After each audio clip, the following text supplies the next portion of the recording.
মধ্য ভুবনবন এলাকাতে স্বপ্নাদি নামে জনৈকা মহিলার ঘরের দরজা ভেঙে ঢুকে ওনাকে এবং ওনার বৃদ্ধা শাশুড়ি সহ পরিবারের অন্যান্যদের নির্মমভাবে শারীরিক আক্রমণ করার অভিযোগ উঠল শান্তনু দে সহ ওনার সাঙ্গপাঙ্গদের বিরুদ্ধে। তবে সবচেয়ে আশ্চর্যজনক ঘটনা হচ্ছে, এরকম একটা মারাত্মক ঘটনার বিরুদ্ধে যখন আক্রান্তকারীদের তরফ থেকে পশ্চিম আগরতলা মহিলা থানায় অভিযোগ জানাতে যাওয়া হয়, তখন নাকি পুলিশ সংশ্লিষ্ট অভিযোগ গ্রহণ করতে অস্বীকার করে। এবার সংশ্লিষ্ট বিষয়ে আক্রান্তিতদের তরফ থেকে যাবতীয় ঘটনা জানিয়ে পুলিশ সুপারের হস্তক্ষেপ দাবি করা হয়। আক্রান্তিতদের হয়ে কথা বলতে গিয়ে স্থানীয় সমাজসেবী পূরবী তালুকদার গোটা ঘটনায় যাতে পুলিশ প্রশাসন নিরপেক্ষভাবে সঠিক ভূমিকা গ্রহণ করে সে বিষয়ে আবেদন রাখেন এবং পাশাপাশি তিনি দাবি করেন, যদি পুলিশ বিভিন্ন ক্ষেত্রে অভিযোগ রাখতে অস্বীকার করে তাহলে সাধারণ মানুষ অভিযোগ জানাতে কোথায় যাবে। গোটা বিষয় নিয়ে শ্রীমতী তালুকদার রাজ্যের মুখ্যমন্ত্রীর হস্তক্ষেপ দাবি করেছেন।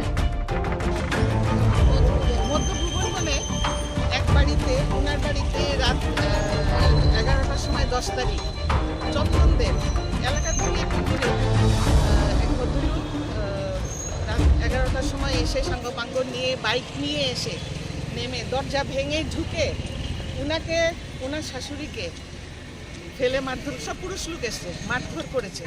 ওরা যখন চিৎকার চেঁচামেচি করেছে, এই যে হাতের দাগগুলো সব রয়েছে ফটোতে আছে, তো ওনারা যখন চিৎকার চেঁচামেচি করেছে, ওরা হলো প্রতিবেশী মৌসুমী সুমনা, তো ওরা দৌড়ে যখন এসছে ওরা পালিয়ে গেছে।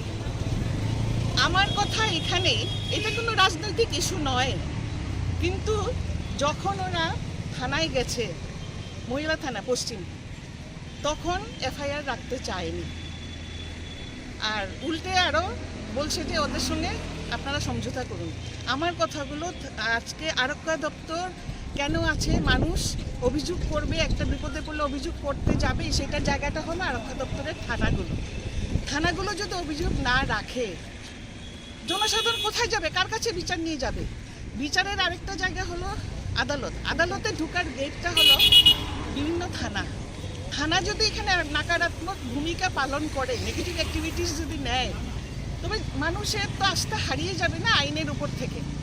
তো এই রাজ্যে প্রায়ই আমি দেখেছি বিভিন্ন এলাকায় মহিলাদের উপর পুরুষরা এসে আক্রমণ করছে, সেটা সম্পূর্ণ বেআইনি, একদম ইলিগাল। সেই জায়গায় যখন থানাতে যায়,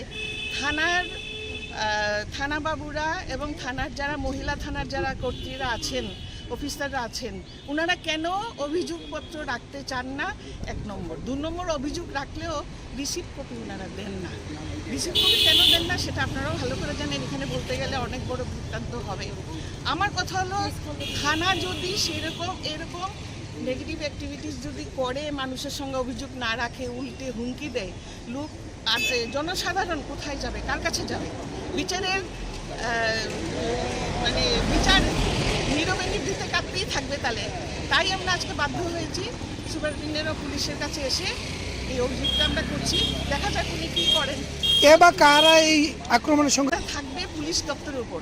আর আমি এই নিয়ে আপনাদের মাধ্যমে মাননীয় মুখ্যমন্ত্রীর কাছে, উনি আরক্ষা দপ্তরের দায়িত্বপ্রাপ্ত মন্ত্রী, ওনার কাছে অনুরোধ করব, উনি এই জিনিসটা যাতে একটু খতিয়ে দেখেন, তাহলে জনসাধারণ। Bureau report, Tripura news 8।